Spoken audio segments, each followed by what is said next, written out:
5 minutos. Sí. Bueno, man, vamos a empezar. Con lo que nos quedamos la semana pasada fue eso de el nombre de Dios codificado en las 4 letras, y estábamos hablando ya un poco más de cómo se expresa muchos órdenes, o sea, cómo se expresa en la realidad a través de la geometría, ciertas cosas que en la Biblia se usan como patrones, ¿no? Y que a veces no los vemos. Y nos quedamos en esa área. Quiero ver a ver qué fue la bomba atómica que me estaba diciendo ahorita que encontraste. Sí, la importancia de la geometría es que es un escenario ilustrativo que se ve con los ojos. Que igual que nosotros, sin ser músicos, oímos la música y la disfrutamos, no hay que ser músico para eso. La geometría es un espacio que nos permite, sin ser especialistas en matemáticas, se ve, como mismo disfrutamos la música sin ser músicos, la geometría nos permite ver la matemática como escuchamos la música. O sea, ¿qué quiero decir? Que sin ser matemáticos, vemos con los ojos, se ve claramente los principios. O sea, la geometría tiene esa ilustración, se hace visible sin que tengamos estructura de matemáticos especializados. O sea, de la misma forma que cuando yo escucho una música, no soy músico, pero disfruto, sé que es música, porque esos patrones de identidad los tenemos adentro, eso es el arte. Por eso todo el mundo, sin ser ingeniero en matemática ni diseñador, ve una flor, ve la creación y dice, qué linda, porque hay en nosotros una identidad con esos patrones. Y la geometría es ese espacio que, como es visual, esa maquinaria que tenemos del arte. ¿Qué es lo que significa? ¿Qué es lo que es arte? Identificar patrones matemáticos. Nosotros tenemos una identidad con patrones matemáticos, que esa identidad está en que nos gusta. Decimos, ay, qué lindo. Cuando estamos diciendo que ay, qué lindo, es que se están cumpliendo patrones matemáticos de diseño. Es lo que pasa cuando vemos una flor, cuando vemos una mariposa. ¿Por qué? Porque es una información visual que todos vemos. No tenemos la conciencia matemática, pero tenemos el disfrute. ¿Ve? Tenemos una identidad que cuando vemos esa matemática de la creación, la disfrutamos. Por eso es que podemos disfrutar el arte audiovisual, porque todo lo que vemos podemos decir es feo o bonito. Estoy hablando en el sentido no de íconos culturales. La cultura nos impone patrones de moda, de qué es bonito y que lo que es feo es bonito porque pasó de moda. Estoy hablando de esos patrones generales que no dependen de la cultura, como cuando vemos una flor, cuando vemos una mariposa, cuando vemos la creación, de los generales, porque la cultura nos impone eh, estilos, ¿no? Que ya tú dices, no, este carro es moderno, este carro es viejo, o esta ropa está de moda o esto no está de moda. No, estoy hablando de más allá de la influencia cultural, de esa parte instintiva, genérica, que es lo mismo que tiene una persona que se crió en una selva, que no tiene la cultura moderna, o la persona del pasado, o la persona del futuro. Todos cuando vemos esa creación que no tiene que ver con influencias culturales, tenemos eso que llamamos que es arte, que sin ser matemáticos, sin ser diseñadores, nos gozamos, nos divertimos. Cuando vemos algo bello decimos, wow. Y fíjate que eso es lo que es la fuerza que más mueve la vida, porque ¿para qué todos ganamos, queremos economía? Para pasear, pero fíjate, ve, para pasear. Todo el mundo quiere paz. ¿Qué es lo que es pasear? Disfrutar la belleza, disfrutar esos patrones, disfrutar ese arte, esa identidad que tenemos con esa matemática, tanto visual, porque cuando tú ves una flor, una mariposa, cualquier creación, estás viendo distribuciones matemáticas ordenadas, simetrías, estructuras que te dan diversión, o sea, qué lindo cuando están correctas, aunque no tengas conciencia matemática, y eso es lo que es la geometría, o sea, eso es lo que es la geometría desde un aspecto visual para todo el mundo, porque para el matemático es una herramienta específica, pero o sea, es un espacio en que todos podemos disfrutar y entender cosas sin ser especialistas en la matemática. Y esto es lo bueno, ¿no? Que estos patrones matemáticos bíblicos son concretos porque la matemática que es concreta se puede ilustrar geométricamente. Porque una matemática utópica, o sea, especulativa, no puede concretarse en una ilustración. Cuando tú la puedes concretar en una ilustración es porque una matemática concreta, es un principio real que se puede distribuir en una lámina. Entonces lo que vamos a ver es cómo estos principios bíblicos, esa matemática de la Biblia, si es ilustrativa, si podemos reproducir estructuras visibles que todos, sin ser matemáticos, lo podemos disfrutar y tener un entendimiento de sentido común, sin tener esas herramientas de un especialista en matemáticas, porque es un sentido común. Todo el mundo puede percibirlo. Y ahí donde está, que Dios ha puesto un lenguaje en la Biblia que todos tenemos la capacidad de verlo. Y eso es lo que vamos a ver con respecto a esto que estábamos conversando, siguiendo esa carroza, esa carreta, esa visión de la gloria de Dios que le da a Ezequiel, que está estructurada en cuatro querubines con cuatro caras, y como también en su nombre, porque eso ilustra la gloria de Dios, o sea, ilustra el proyecto de Dios con su pueblo, pero también en ese mismo código de cuatro está su nombre. Y vamos a ver entonces una ampliación, porque ya de eso conversamos otras veces, pero vamos a verlo un poquito más profundo. Entonces, pues nada, ahí vamos a compartir la pantalla para mostrar los dibujos. Comparte. Ok, ahí voy a el share screen. Ahí está. El share. Ahí estamos. Ahí me dice cuando ya se vea. Y dice que está empezando, todavía no sé. Ok, ahí me dice cuando se vea. Ok, ya. Ok, acá. O sea, lo que quiero mostrar con esta lámina, olvídense de los detalles. Lo que quiero mostrar es una hoja blanca. Claro que yo puse en esa hoja blanca, yo puse detalles que voy a explicar. Pero, ¿qué es lo que es una hoja blanca para nosotros en toda la tradición histórica? Una hoja blanca para nosotros ha sido siempre un soporte de información. Algo en lo que podemos escribir algo, en lo que podemos poner una foto, una figura. O sea, ¿por qué tiene que ser una hoja blanca? Porque precisamente el ser regular, que es todo siempre el mismo color, hace que no me imponga un ruido al mensaje que yo quiero poner. Porque si la hoja está llena de mancha, de ruido, entonces no me sirve como un soporte de información. O sea, no me es fiel a la figura que voy a poner, no me es fiel a la foto que voy a poner. Entonces, pero lo que quiero es mostrar el detalle de que ya la hoja blanca en sí es cuadrada. Ya ahí está el patrón de cuadro. Y el 4 en la geometría, porque una hoja blanca es una estructura cuadrada, el 4 es una extensión. Fíjate que esto es muy importante. El 4 es una extensión, por eso puse las cruces, de un orden en dos, vertical y horizontal. O sea, el 4 es la esencia en lo que es la información. ¿Qué es lo que es la información? Lo más simple. Lo más simple es una información sola, o sea, uno, más nada.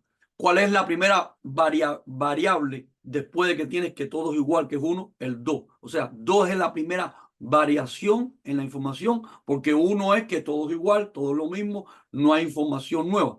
2 es la primera variable, o sea, es el fundamento básico de salir del cero, de que todo es uno. Y qué importante que ya dos variables, o sea, alto y ancho, si tú lo distribuyes geométricamente por igual, o sea, ¿qué es lo que es geométricamente por igual? Siempre por igual es el mínimo de información, o sea, que todos los ángulos sean iguales, ya se empieza a definir la estructura cuadrada. ¿Ves?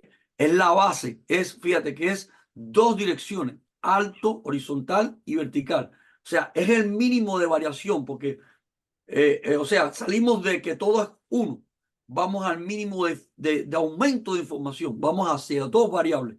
Dos variables son mínimas y suficientes para definir un arreglo. Ya el 4, el cuadrado, es una extensión de esta base, ¿no es?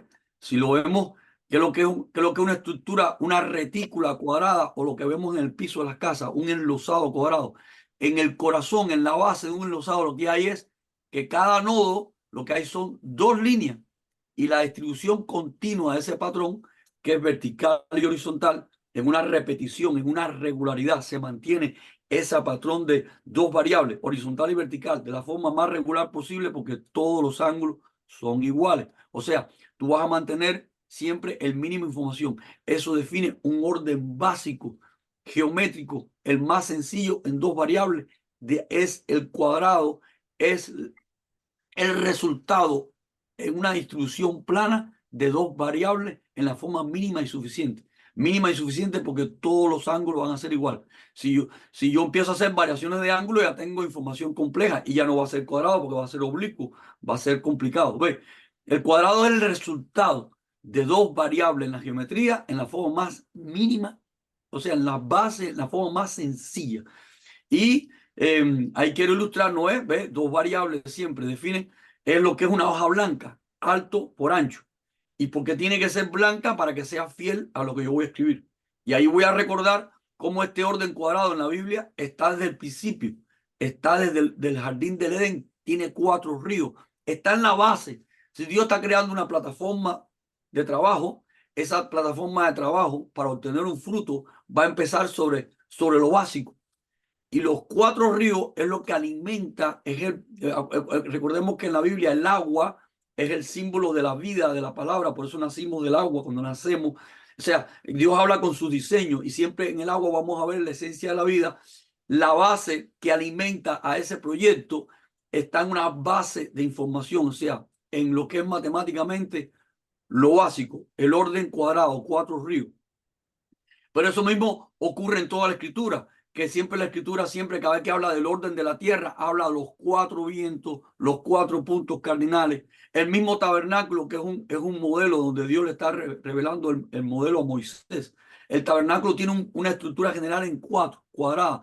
Y las 12 tribus de Israel se van a ordenar en 4 grupos alrededor de ese cuadrado. Y precisamente esta revelación de la gloria de Dios es en 4 querubines, en una estructura cuadrada y en 4 caras. Y cuando Dios se nos revela a nosotros, cuando Él se manifestó, cuando Él vino a dar la vida por nosotros, a su esposa, esa que es lo que conocemos como los 4 evangelios, porque de nuevo, la historia de cómo fue que Él apareció, nació y su ministerio de venir vamos a decir, a mostrar que Él es el programador de todo el sistema, porque Yeshua, Jesús, cada vez que caminaba decía, escrito está, y vino a mostrar que Él es el que puede cargar en sí mismo el ruido de todo el sistema, porque el pecado es el ruido de todo el sistema. No está mostrando, yo soy el programador, yo puedo formatear el sistema, yo soy el que puedo vencer el error, porque yo soy la verdad. O sea, el ruido no puede conmigo. O sea, lo que quiero que veamos cómo ese orden cuadrado está desde la esencia de lo que va a alimentar al jardín, pero después, al final del modelo de Moisés, que es que vamos a decir el modelo de Moisés, que es el tabernáculo, que es como un camino de un proyecto, termina, no solamente tiene un orden cuadrado, termina un Q. El lugar santísimo es la expresión del cuadrado en la tridimensión, que es un Q. Y así termina la Nueva Jerusalén, perdón, la Nueva Jerusalén en la Biblia, cuando llega Apocalipsis, toda la Biblia termina en un Q, o sea, que es el orden cuadrado, que ya salimos del plano, ya salimos de la horizontal y vertical, y ya un Q lo tenemos en la tridimensión. O sea, ¿por qué entonces tenemos en toda la Biblia, desde el inicio hasta el final, un patrón recurrente con el orden cuadrado, que ya estamos viendo que es una base de información de la variable, o sea, el primer paso de aumento de información, que es en 2 distribuido en la geometría de forma regular, o sea, el cuadrado es una extensión de 2 variables en la forma más regular posible, que es lo que estamos viendo en esta lámina. Y entendiendo que una hoja blanca, que es siempre lo que hemos entendido, que es un soporte de información, ya tiene este orden cuadrado, porque el cuadrado es la única solución en la geometría de tener un espacio que mantiene recto sus lados. O sea, que siempre va a ser del mismo ancho y del mismo largo. Porque eso es lo que es el cuadrado, que siempre es lo mismo, siempre es rectitud, siempre mantiene la uniformidad, la regularidad. O sea, no hay otra solución matemática para hacer una distribución geométrica que siempre mantenga el mismo ancho y el mismo largo. Son arreglos cuadrados. Y el arreglo cuadrado tiene algo más, que es autodual. O sea, él se genera a sí mismo. Si usted agarra un arreglo cuadrado y pone punticos en cada cuadradito y regenera líneas, se va a regenerar a sí mismo. Eso no pasa con otro orden. Lo vamos a ver que cualquier otro orden, cuando usted hace este ejercicio, se genera otro orden. Y el cuadrado es autodual. Él siempre es. Yo siempre soy. Yo siempre soy el que soy. Por eso vamos a ver que es una base genérica. Y importante, que es una extensión de 2 variables. ¿Y qué significa en el mundo moderno una extensión de dos variables? Eso es lo que conocemos, que todo el mundo digital surgió de entender que toda la información que podemos compactar y tener una plataforma genérica para cualquier información con dos variables, ceros y unos. Porque como dos variables rompió con la información del cero. ¿A qué me refiero a cero? Al cero, que todo es igual. Dos variables es la combinación mínima y suficiente para crear en un mecanismo de información una base genérica para toda la información. Ese es el mundo digital.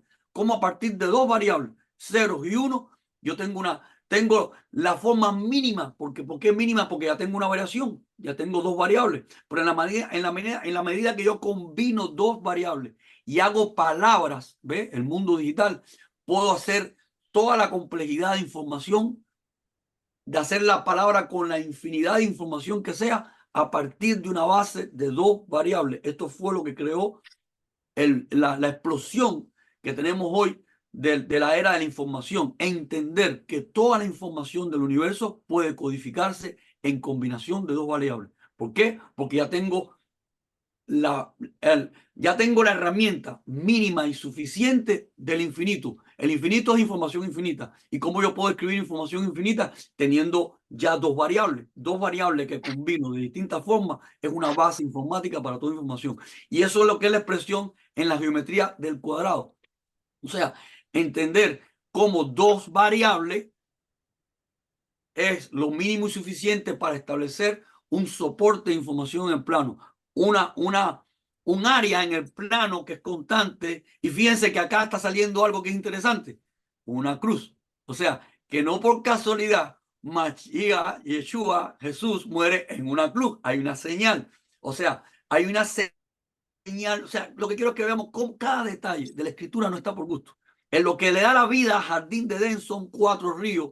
Y ya vemos que 4 es una extensión de dos variables en el plano, porque el plano, dos variables extendido alto y largo, nos define un cuadrilátero.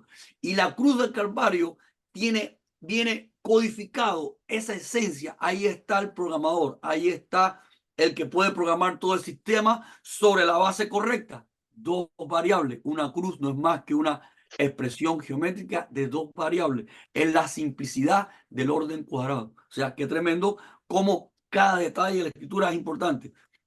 Entonces, vamos a aplicar un poquito para entender un poquito más la importancia del cuadro. Si yo quiero, porque ya entendíamos una hoja blanca. Una hoja blanca me permite a mí no tener ruido para escribir algo, para mostrar una imagen.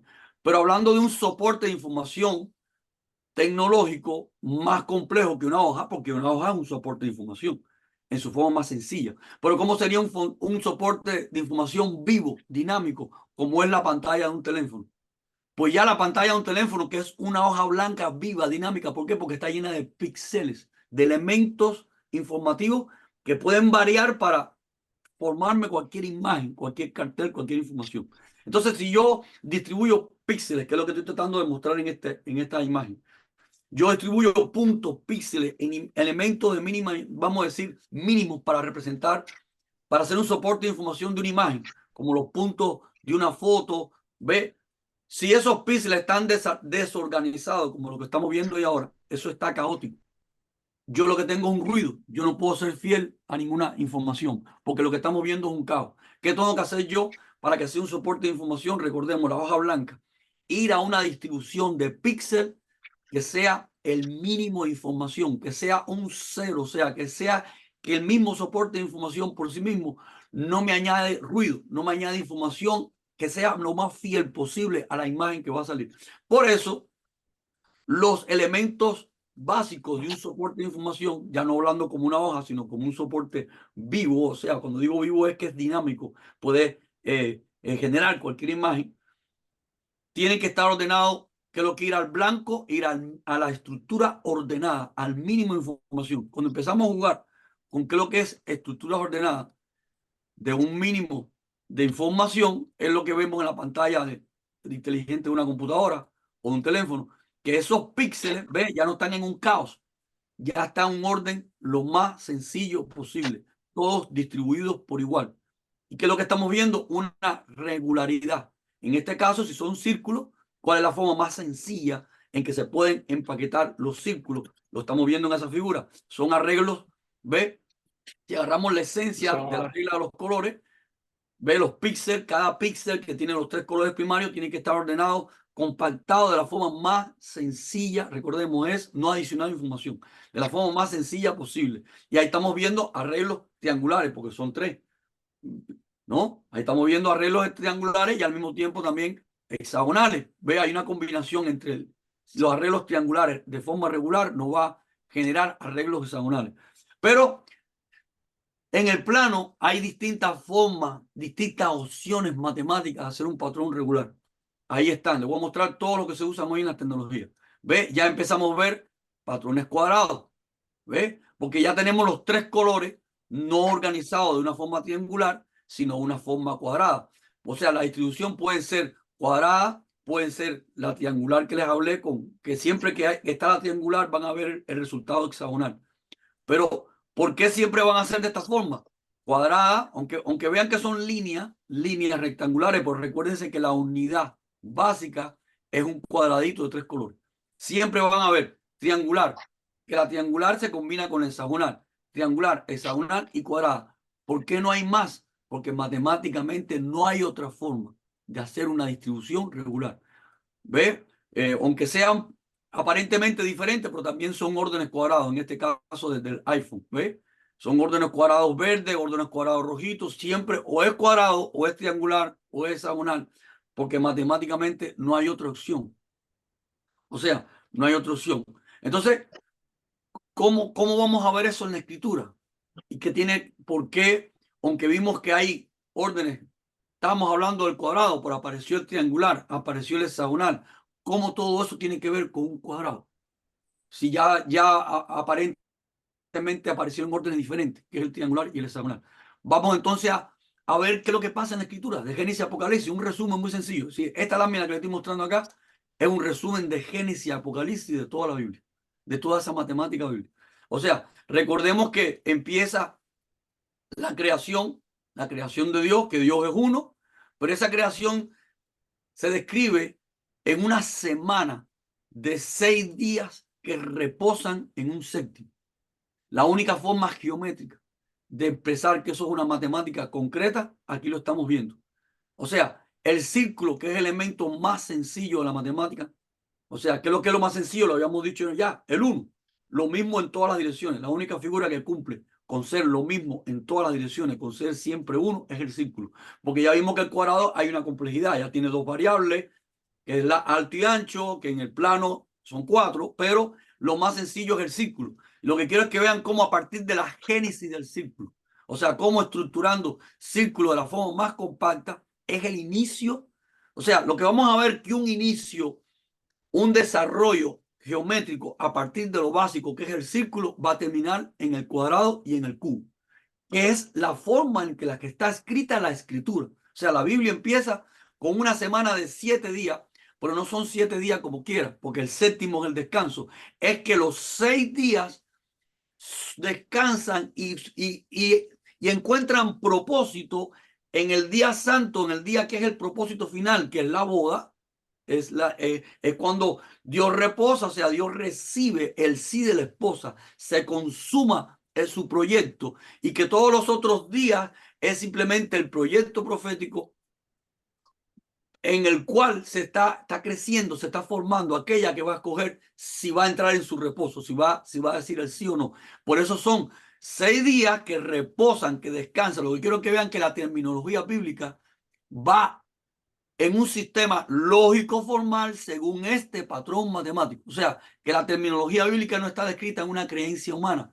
Parece rara porque habla de un reposo, habla de un día separado, habla de 6 que van a reposar en uno. Eso humanamente no se entiende porque Dios no está hablando en un lenguaje eterno. Lo que quiero es que vean que desde el principio de la Biblia hasta el final no está hablando, no está sugiriendo que el que está hablando, el que está inspirando la escritura, no es un humano, no es una religión, no es una creencia. Está hablando en un formato de sistema de información, que es un formato estricto, lógico, formal, robusto a error. O sea, esto es importante. La Biblia está escrita de una forma extraña, sí.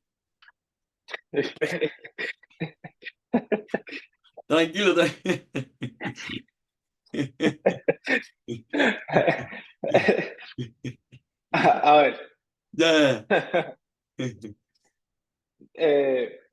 estoy captando básicamente todo, pero para repasar un poquito hasta este punto, ¿no? Sí, Porque ya cuando dijiste que en esta figura básicamente está descrito toda la escritura, ajá. eh, o sea, hemos hablado de esto, pero aún así, ya, te vuela el cerebro porque, pues, no creo que ninguna persona eh, jamás, así, o por lo menos no una persona común o una persona que va a la iglesia los domingos, lo que sea, se ha imaginado jamás que la escritura de la Biblia tiene que ver algo ni siquiera remotamente relacionado con un lenguaje. Bueno, tú puedes decir que sí es un lenguaje de información porque se me está dando información, pero la información que se me está dando es información a nivel de lenguaje mío. O sea, haz esto, no hagas esto, esta es la historia, aquello fue la enseñanza, y después todo se convierte en interpretación. Pero llevándolo a este nivel, lo que se está planteando es que básicamente que sí, o sea, obviamente lo tradicional, el lenguaje normal, como tú entiendes la Biblia, el lenguaje informático de que me está diciendo algo, me está dando una instrucción, es cierto, pero por debajo de eso hay otro Un fundamento código, del mismo lenguaje, sí, un un código, código un de patrón. información que se revela a través de las cosas, o sea, de lo que puede ser palpado, o sea, a través de las cosas hechas, ¿no? Sí, pero Podemos, un esto se puede detallito ahí, experimentar en un plano. permite un segundito ahí. En ese código es importante, porque yo puedo encontrar un patrón matemático. O sea, la matemática es el lenguaje de las relaciones abstractas. Yo puedo encontrar, el patrón matemático existe en todo lo que existe. Yo agarro ahora cualquier cosa y hay un patrón matemático descriptivo de esa cosa. Inclusive si agarro una caca o un pipi o un líquido, lo que sea, todo tiene una descripción matemática. El problema es cuál matemática nos está enseñando la Biblia y no otra.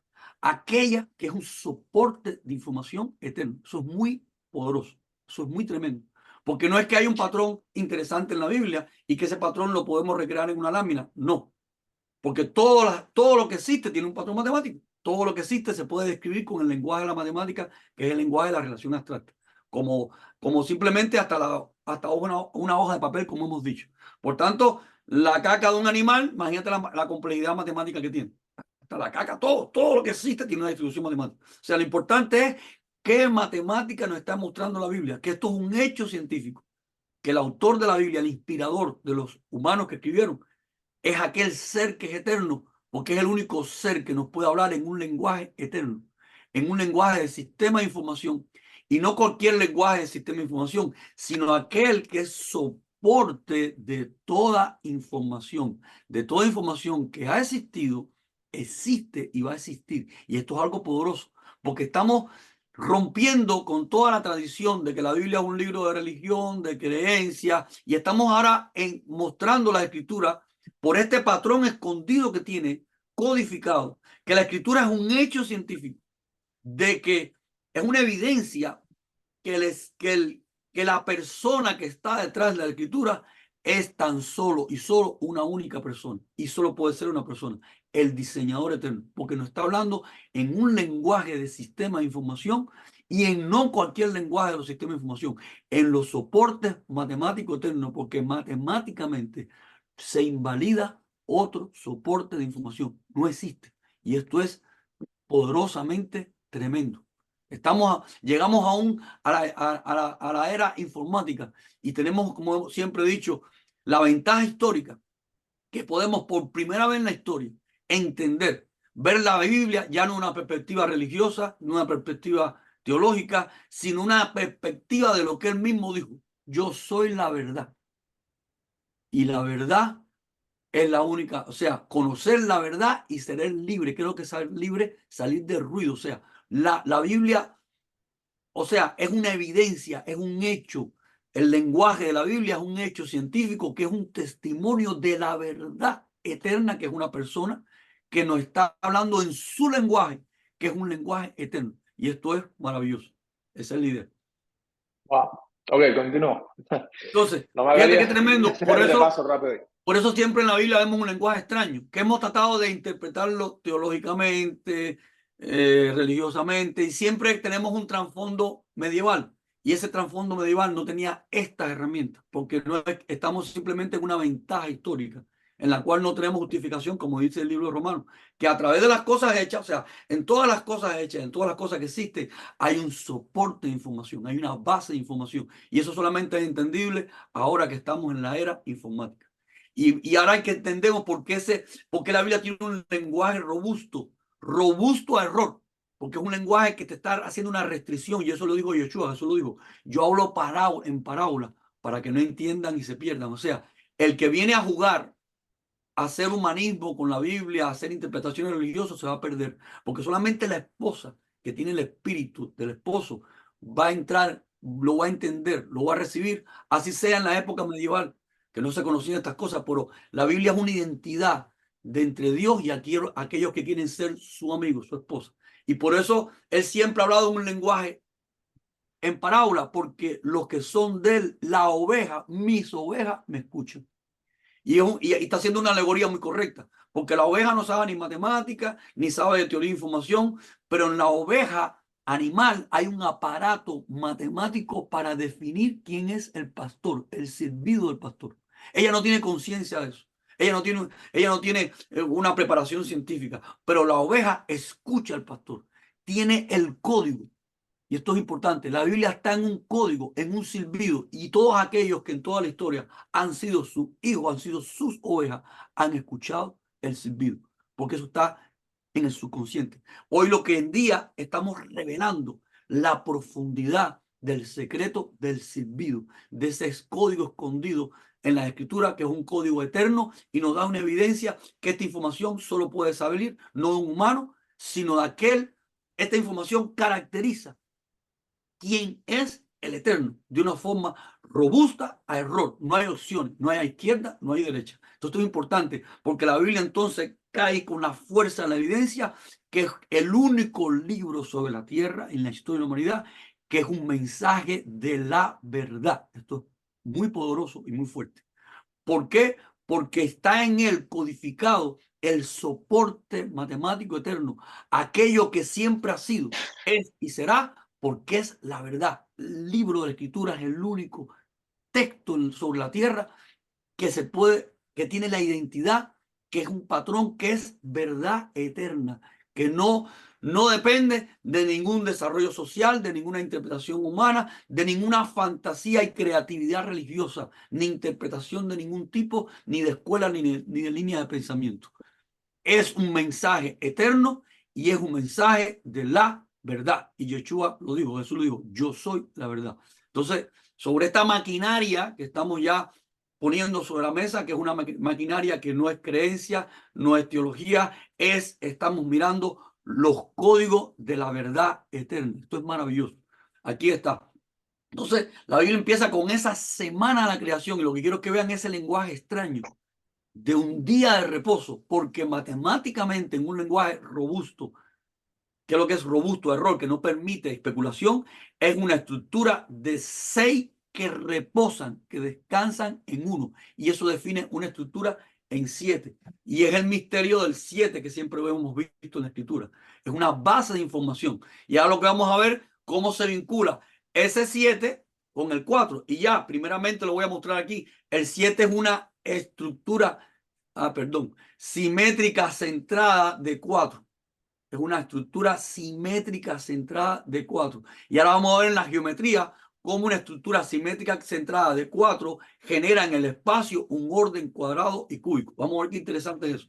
Entonces, así empieza la escritura, con una semana de creación que tiene esta estructura de 6 que reposan en uno. Y la escritura va avanzando y nos aparece un pueblo, que son las 12 tribus de Israel. Y es que si agarramos porque la escritura va en una secuencia lógico-formal, del plano al volumen.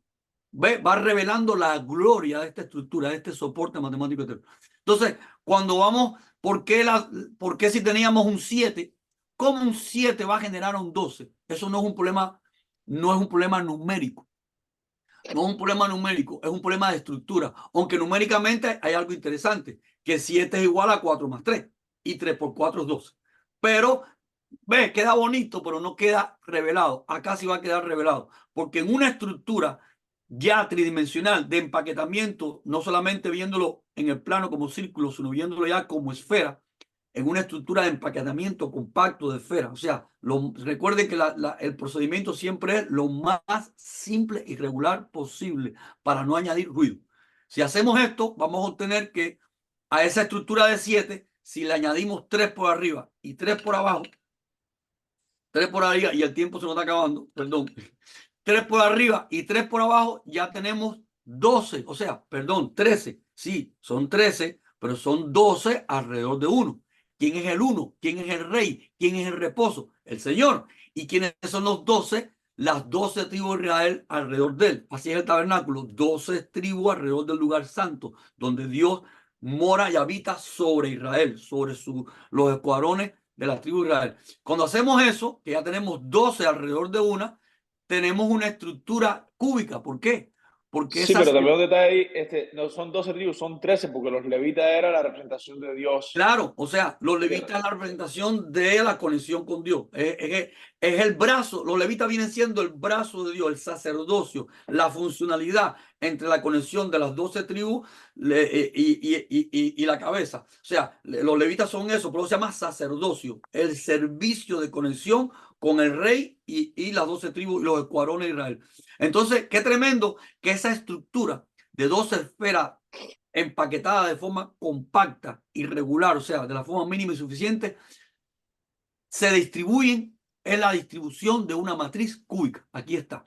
¿Ves? Ellas tienen una distribución entre la posición de cada esfera y los intersticios y espacios interdistales entre esferas, lo que define es una matriz cúbica.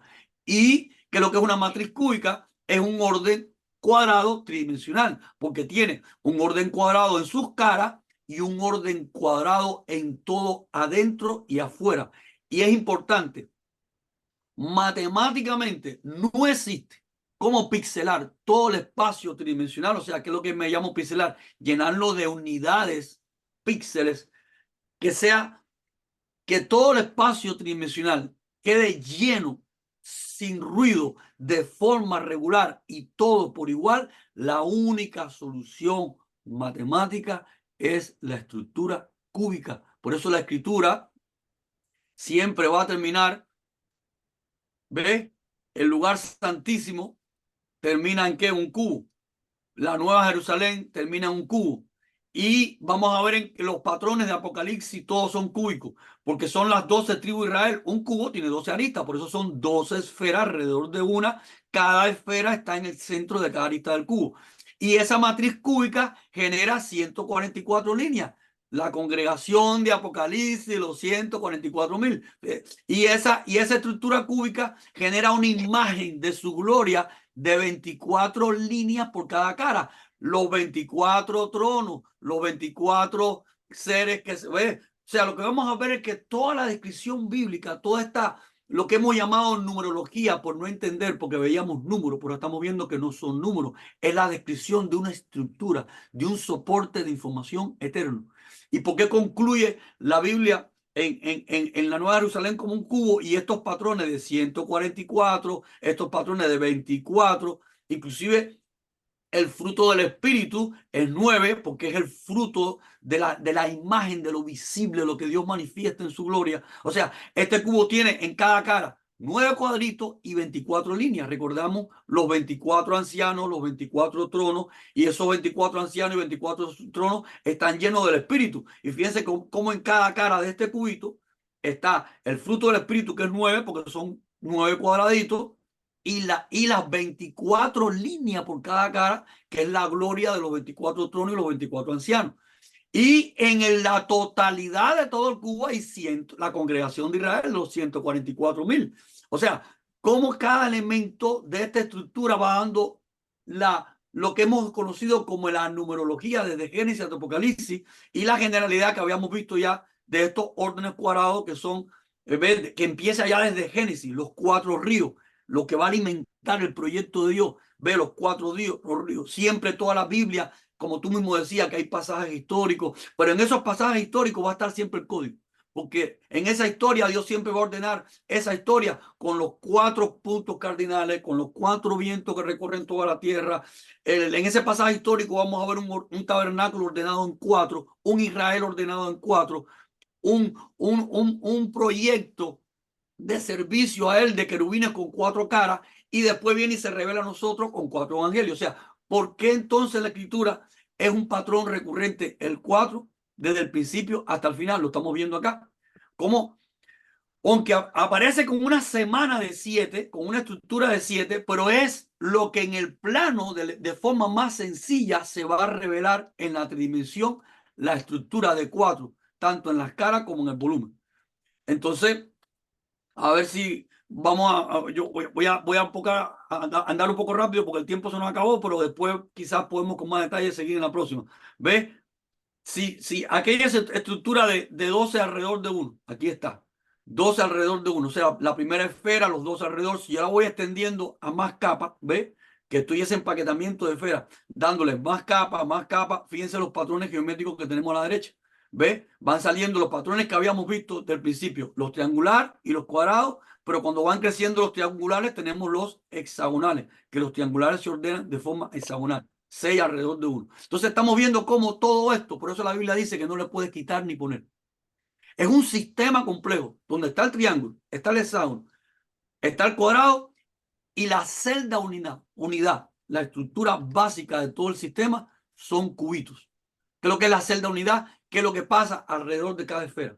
Alrededor de cada esfera, aunque tú puedes tener un ordenamiento de muchas capas complejo, pero siempre alrededor de cada esfera, que es la celda unidad, es el ladrillo de toda esa construcción infinita en el espacio tridimensional. ¿Y de qué construcción estamos hablando? De pixelar todo el espacio tridimensional con un soporte de información para toda data que pueda existir en el pasado, en el presente y en el futuro. Y eso estamos viendo que, todo importante, matemáticamente los únicos órdenes posibles, porque repito, se valida matemáticamente esta opción. En este arreglo que es el lenguaje de la escritura, se definen todos los órdenes básicos posibles del plano y del volumen. Y todo esto es uno, no lo puedes separar. Es un sistema estructural donde todos participan juntos. Es importante. Tú no puedes separar el círculo de la esfera, ni el cuadrado, ni el triángulo, ni el hexágono, sino que es una estructura tridimensional donde en cada uno de sus planos hay cualidades, tanto triangulares como hexagonales como cuadradas, pero en la generalidad participan. Por eso en la Biblia tenemos una riqueza de números, una riqueza de variables, pero toda esa variable nos está mostrando un solo fundamento, una sola piedra angular, que es este soporte eterno de información. Y esto es tremendo. Y vamos viendo que en ese soporte de información, aunque es variable, aunque, digo, variable no, que es variado, o sea, que tiene riqueza, ¿no? Porque aquí tenemos una variable hexagonal, aquí tenemos una variable triangular y hexagonal, y también, pero hay algo recurrente del plano y del volumen, que es lo que quiero que vean, ¿ves? La estructura hexagonal es porque los círculos, ¿ves? Al empaquetarse, definen estructuras hexagonales y triangulares. Pero fíjense que es lo que les decía yo de los arreglos duales, que la estructura triangular define un hexagonal. La única que se mantiene constante es la cuadrada. O sea, en estas que son regulares, la única que se define a sí misma es la cuadrada. O sea, que es autodual, porque como vimos ya, la triangular genera la hexagonal. ¿Ves? Pero la única que se mantiene constante, siempre es la cuadrada. Se genera a sí misma. La otra también es regular, también es básica, pero una genera la otra. Y esta se genera a sí mismo. Y esta es la que prevalece tanto en el plano como en la tridimensión, como la más genérica. Porque cuando ya se termina en la tridimensión, la única que llena todo el espacio de forma regular, sin llenar espacio vacío, porque fíjense que las esferas dejan espacio vacío, dejan intersticio. Pero no por dejar espacio vacío, no quiere decir que se ordenan en un patrón cúbico. Al final todo termina en un cubo. Y el cubo y el cuadrado, lo que quiero que vean que es la información recurrente, tanto del plano como del volumen. Recurrente porque recordemos que el cubo, el cuadrado es lo más sencillo de dos variables, dos líneas, porque acá tenemos un juego de 3 líneas por nodo. Y acá tenemos un juego de 3 líneas que se cruzan que generan 6 por nodo.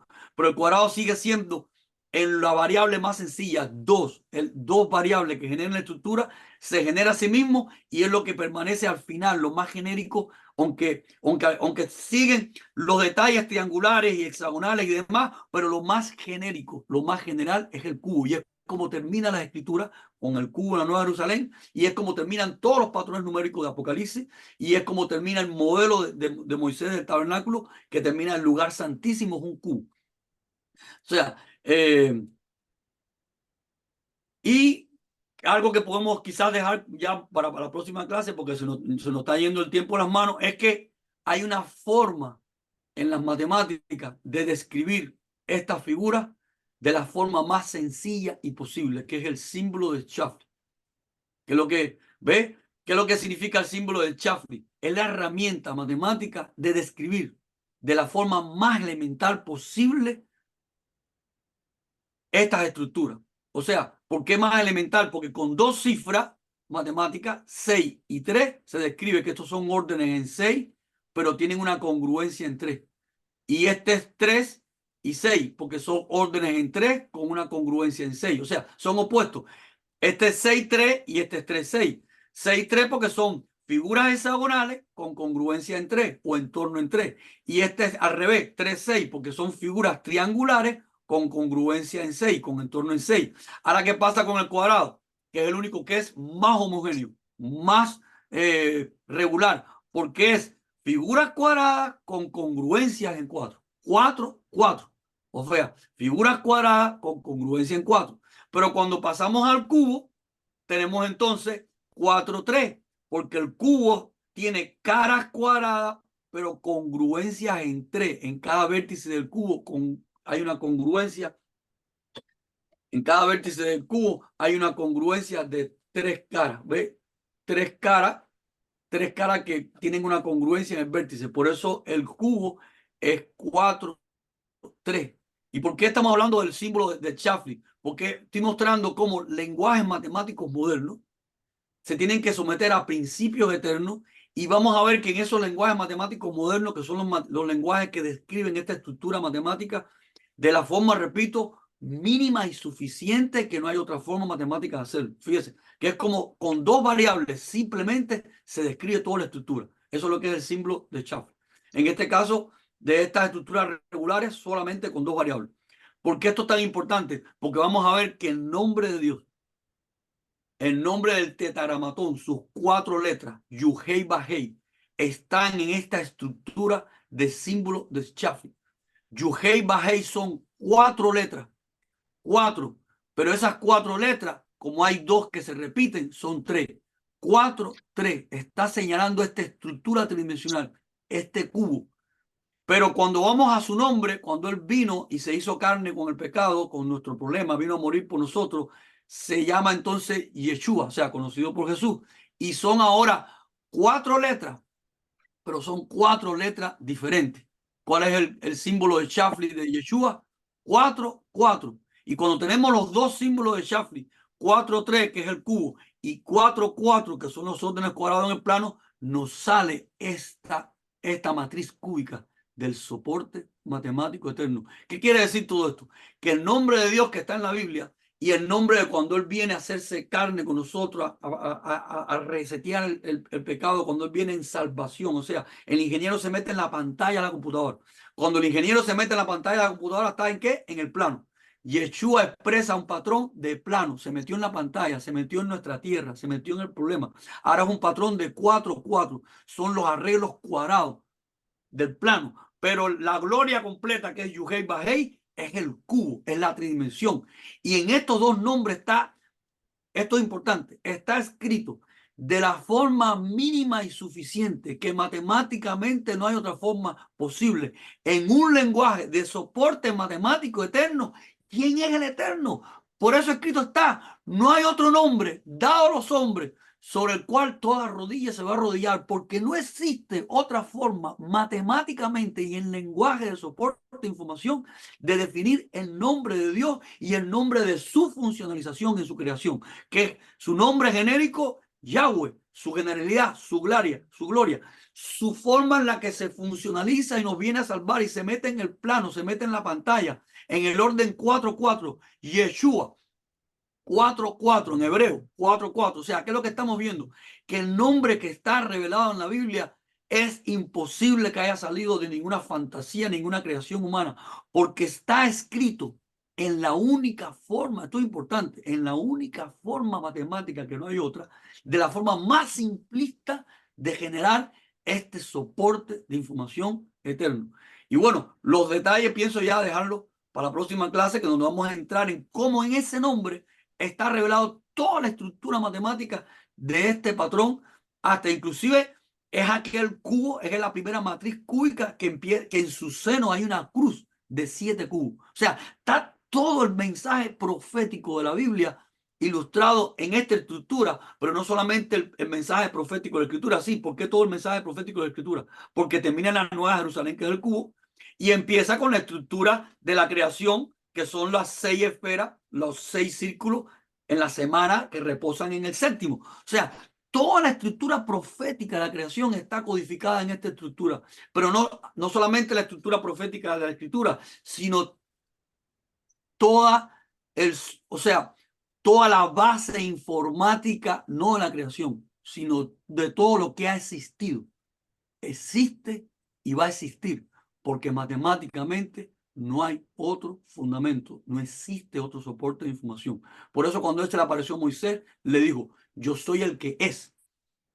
Y el que es está traducido correctamente porque está traducido en un sentido de presente continuo.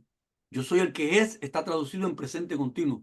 Porque cuando tú vas a la raíz hebrea, cuando él dice yo soy el que es, en hebreo tiene un mensaje más profundo, porque es el que era, el que es y el que será. O sea, soy el que es en presente continuo. El que es y no hay otro.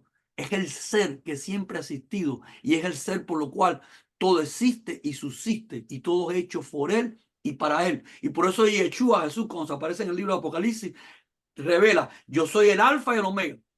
¿Qué significa el alfa y el omega? El alfa y el omega, el principio y el fin. No está hablando de algo que tiene un principio y algo que tiene un fin. No, el principio y el fin, el soporte de información de todo lo que ha existido, existe y va a existir. Cuando lo vemos en hebreo, que es Aleph Taf, tiene un significado más amplio.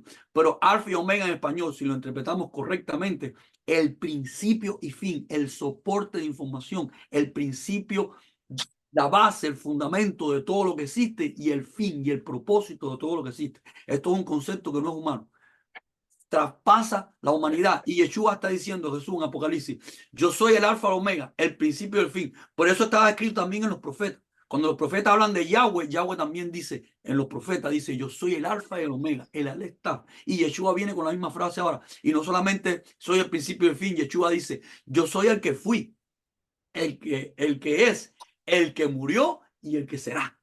¡Wow! O sea, lo que estamos viendo de todas estas frases bíblicas que no son humanamente conflictivas, porque no son pensamientos humanos, ni son pensamientos que pueden ser generados por ninguna creencia humana, ninguna teología, ni ningún enfoque social, porque estamos delante de un lenguaje, de una evidencia científica, de un sistema, no un sistema, del único, esto es importante, del único sistema de información genérico posible. Precisamente la explosión que tenemos hoy en día del área informática es porque la área informática fue en la evolución de nuestra ignorancia de la humanidad, que de forma empírica vamos aprendiendo contra el error y así en la ciencia va aprendiendo entre la prueba y el error.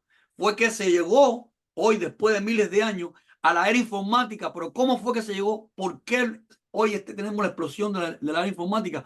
Porque se llegó al entendimiento de la aplicación de estos principios, de estos fundamentos. Por eso hoy podemos construir soportes de información como la pantalla de un teléfono y podemos construir sistemas de información genérico sobre la base del principio de las dos variables, o sea, lo que habíamos hablado al principio, del sistema digital, de la digitalización, que es la base de dos variables, que ya entendimos que dos variables en una expresión geométrica nos define las dos variables, horizontal, vertical, los arreglos cuadrados. O sea, esto es tremendo, porque, o sea, wow, se nos explota la cabeza, porque estamos hablando de un lenguaje eterno en una expresión de robusta contra error. Por eso ese es ese lenguaje que Dios habla. Yo soy el que soy. Yo soy el que es.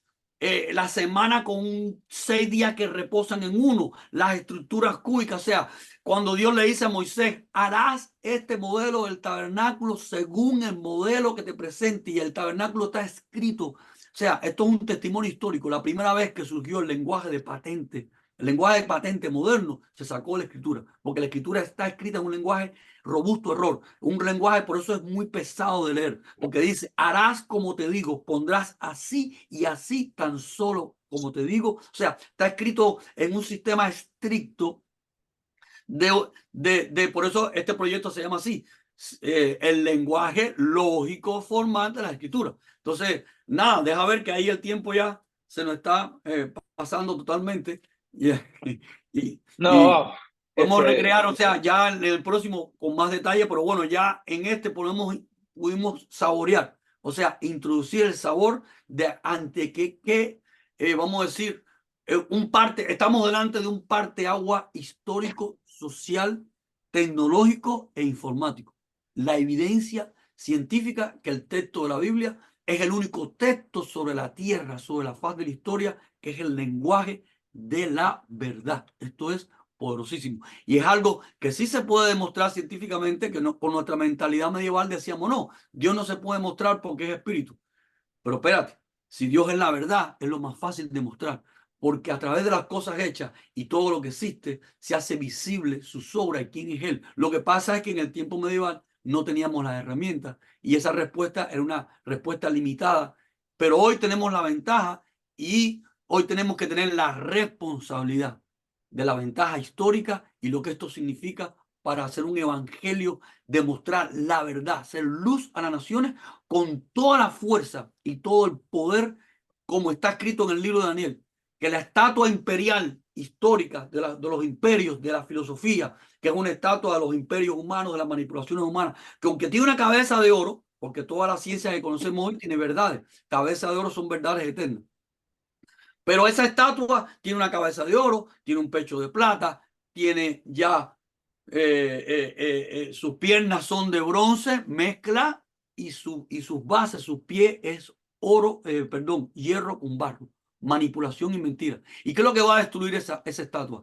Una piedra pequeña, porque lo que estamos viendo es una matemática pequeña, simple. Es una piedra pequeña, la verdad. ¿Qué es lo que destruye la estatua? La verdad, un fundamento eterno, un concepto eterno, una evidencia como que dice, al sol no se puede tapar con una mano. Esa piedra pequeña es la que viene ¿a dónde? ¿A dónde viene a golpear a la estatua? En la cabeza donde la ciencia manipula, la ciencia usa principios correctos como son las tecnologías. No, la piedra viene a golpear la mentira, la mezcla, los pies, el fundamento de mentira que tenemos en el mundo actual, que es la mezcla del hierro con barro. La pequeña piedra, fíjense que todo esto es pequeño en comparación con la información. Ve, es pequeño como esa princesa. Es pequeña y bella como esa princesa. Es pequeña y bella como esa princesa. Por eso Dios, escrito está, para entrar al reino de los cielos hay que ser como los niños. Ve, aquello que es pequeño, pero es nuevo. Aquello que es pequeño, pero es nuevo. Y así viene esa roca. Esa roca que es pequeña, pero es una verdad contundente, que es nueva, que es lo que es nuevo y para siempre, que va a golpear a la estatua en el ruido, en la mezcla del barro con hierro, y va a destruir toda esa estatua y va a crear un reino que es eterno y para siempre. ¿Por qué es un reino que es eterno y para siempre? Lo estamos viendo. La escritura es el único escrito sobre la tierra que tiene un fundamento eterno, que está escrito en un lenguaje de sistema de información, del soporte matemático eterno, en los códigos y en las formas que matemáticamente no hay otra forma de escribir. No hay otro nombre dado a los hombres sobre el cual toda rodilla se va a arrodillar. Y ya estamos entendiendo por qué no hay otro nombre dado a los hombres, porque el nombre está escrito en un misterio eterno, en una regla que matemáticamente no puede ser escrita de otra forma, porque no hay otro fundamento. En esa regla y en ese código está mostrado y demostrado. O sea, estamos viendo la evidencia científica que ese nombre pertenece a una sola persona, al Eterno que siempre ha sido, es y será. y ya, se nos agotó el tiempo. Totalmente. Estoy ansioso por entrar en la próxima clase con los detalles, porque wow, o sea, sé lo que hemos hablado, pero encajarlo de esa forma. Y una cosa más curiosa es que, como estábamos cubriendo lo de los patrones, o sea, cuadrados siendo las dos variantes más simples para crear, o sea, para llenar un espacio, y termina siendo un cubo. Se me recuerdan las escrituras donde está escrito, dice que, y acuérdate que empezamos todo el tema con las vestiduras, y hablamos que la vestidura siendo información, y el cubo siendo información más básica para llenar un espacio, dice, y sus vestiduras llenan todo ¿cuál es Ahí el? está. Sus vestiduras, ¿quién es Él? Él es el fundamento, Él es el soporte de toda la eternidad. Todo existe y subsiste por Él. Sus vestiduras, sus herramientas, su verdad, porque no es su verdad, es la verdad. Su verdad es la verdad, no es su verdad. Es suya, pero es la única, es la verdad. Lo llena todo y todo, porque todo lo que existe y subsiste existe en base a esta verdad que es la verdad. Sí, porque no es que sea una verdad, es esta verdad que es la verdad, no hay otra. Él por eso lo dice. Es el mensaje de Yeshua. Fíjate que el mensaje de Yeshua, de Jesús, no es un mensaje religioso ni un mensaje teológico. Y Yeshua dice, conocer la verdad y solamente la verdad los hará libres. ¿Libre de qué? Del error, de la religión, de la creencia, de la subjetividad.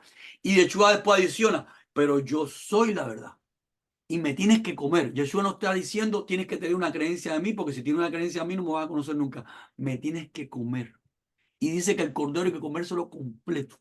No es porque si a la verdad le quitamos, ya es mentira. Y si a la verdad la adicionamos, ya es mentira.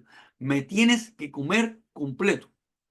Una cosa es Ah, que tengamos confianza en Él, que creamos en Él, y otra cosa es que tengamos una creencia de Él. Por eso está diciendo, Él no está diciendo que el camino para llegar a Él, para entenderlo, es a través de una creencia, porque la creencia es error, fantasía.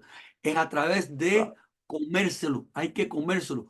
Conocer la verdad, así lo dice, conocer la verdad y la verdad los hará libres. Y mi pueblo muere, ¿por qué? Por falta de conocimiento. ¿Por qué muere el pueblo? Porque el pueblo está en creencia, en utopía. Porque una cosa es creer en Dios, tener confianza en Él y conocerlo como es Él, pero es que sin darnos cuenta históricamente en la forma en que ya cuando pensamos en Dios, nuestro cerebro se switchea a la creencia. Y con la creencia nada funciona porque creencias son fantasías. Pero bueno, nada, se nos extiende el tiempo. Sí, hasta la próxima, que ya tengo que. Pero bueno, man, la próxima semana entramos en más detalle porque voy a pensar muchas preguntas para ir aterrizando eso. Wow, No, tremendo. súper gracias, Gracias, gracias. man. Gracias.